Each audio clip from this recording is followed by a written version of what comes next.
Let Me Be Haven't Been Told. We was the first people to tell that particular Why do you story. think that is though? Because I always think we from the inner city, Yeah. right? And we know what's going on. And now I'm gonna cut you off. But I think that I've always thought in my mind, like, how come it's not a movie about this? Or how come it's a movie about that? Why do you think that even is? Like, are people are scared to touch it? I'm gonna tell you. Well, it's a multitude of things, bro. One of them is some people aren't. Some people are scared to touch it, and it is the people who don't really appreciate our stories because you gotta understand. You gotta understand what we that's dealing with real. right now in the film industry. You know the indie. I mean, you remember back in the days when cats had the DVD man. Remember we used to go to DVD, Family CD. Dollar get the Shout out CDs. Corey.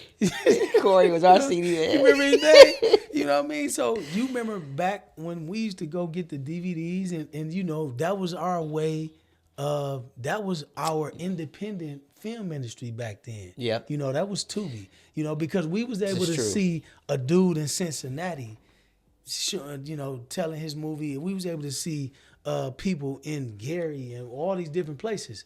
So here's the thing, right?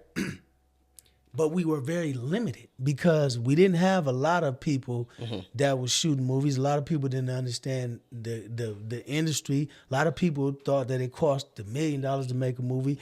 All these different elements was there. Right. So what are we dealing with now? We're dealing with now a situation where in Hollywood, they didn't want to touch it.